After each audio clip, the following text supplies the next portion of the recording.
There was a giant rally, and it's kind to just call it a rally, in Charlottesville, Virginia. The far right was triggered that a Confederate statue was going to be taken down, statue of Robert E. Lee. So the KKK, neo-Confederates, neo-Nazis, and the alt-right got together to protest over this. And naturally, what happened is this led to anti-racist counter-protesters coming out there to say, you guys are a bunch of idiots. And then we had a white supremacist terror attack. So this is a really graphic video. I'm giving you a fair warning now. But let's go ahead and take a look.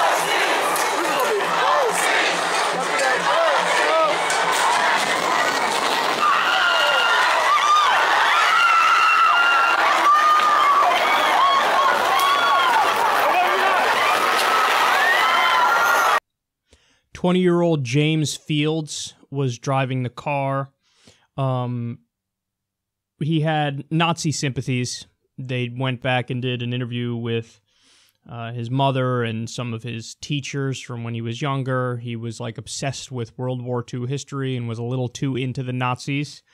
He was also part of a group called Vanguard America. Now, Vanguard America vehemently denies this, but there's a picture of him at the rally with these people holding the goofy fucking Vanguard America shield. And by the way, Vanguard America, their manifesto declares, a government based in the natural law must not cater to the false notion of equality. So he killed 32-year-old Heather Heyer. She was a left-wing activist. She apparently was very passionate about standing up for what's right, fairness, equality, justice. She was a waitress. Everybody said she's a great person, very happy person. Many more people were injured. At least 9 other people were injured. Now, some articles I saw said that 3 people were killed in this terror attack. Others say 1 person, and it's 32-year-old Heather Heyer. So I don't know which is true. If it is true that 3 were killed, we only know the identity of 1, and that's Heather Heyer. But yeah, this is America in 2017. Can you, stop and think about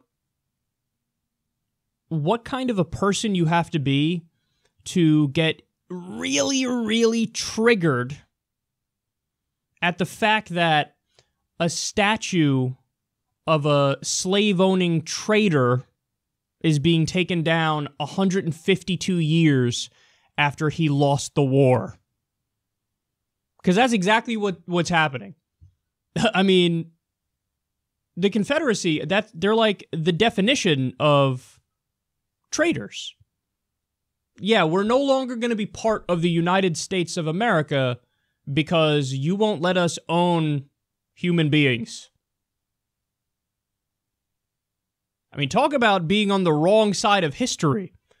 Yeah, slavery is part of our culture, part of our society, so we need to protect our way of life.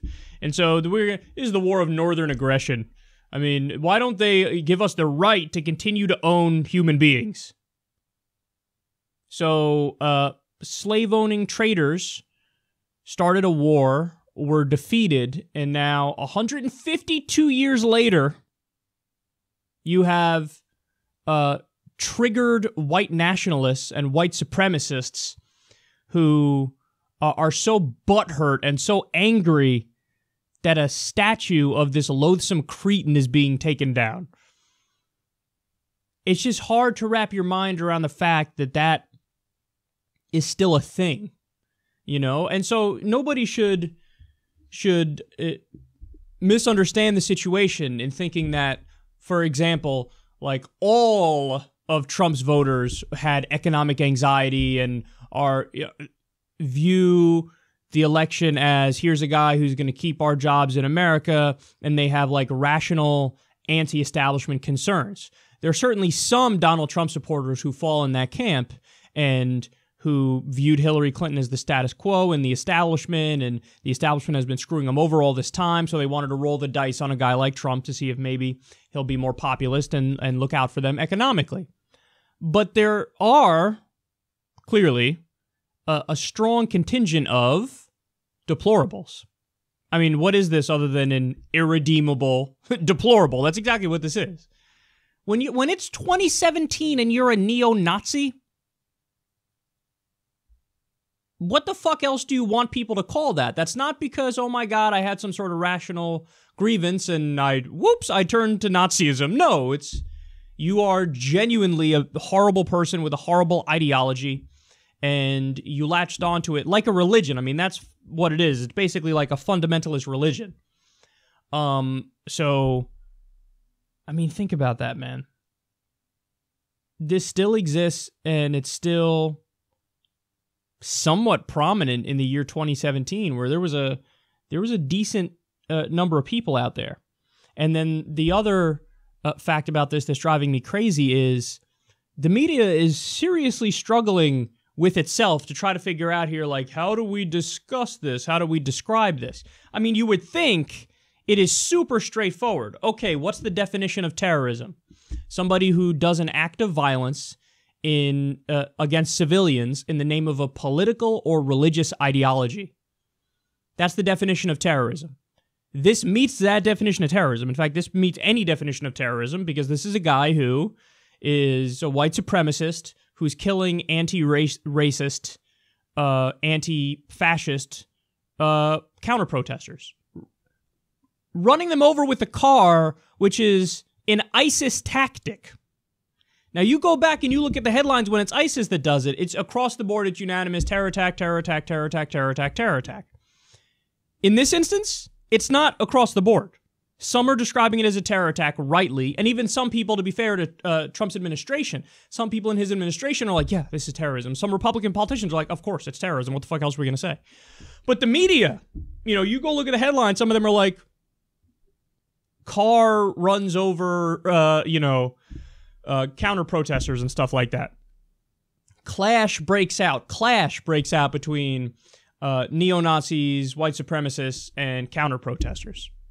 And there's this vague kind of latching onto vague terms that's happening where it's not calling a spade like people often do when it comes to Muslim terrorism, where they go, oh, that's clearly terrorism. When it's white supremacist terrorism, you know that a lot of the headline writers have fallen into the trap of literally believing the only time it can be terrorism is if it's a Muslim. If it's some white dude, it's, loner, quiet boy. I already read 2 or 3 articles that go into the same tap dance that talk about how, oh, he was a very bright young man, but he was a little disillusioned and had trouble making friends. He was a bright young man who eventually turned into a neo-Nazi monster who runs over human beings with a car. That descriptor, the descriptors used for white perpetrators are oftentimes not as harsh as the descriptors used for black victims. So again, you go back and you look at, Mike Brown, for example, just to name one, but there's a lot of other ones where the description of like young unarmed black men who were killed, a troubled past. Oh, you had a problem with the law. So they're describing the victim in disparaging terms. Here you have some kind terms used to describe the perpetrator, the terrorist. Lonely, quiet little boy, stuff like that. No, this is terrorism. There's no two ways about it. And we're going to get to some more stories in a minute about certain people who struggle with calling a spade a spade.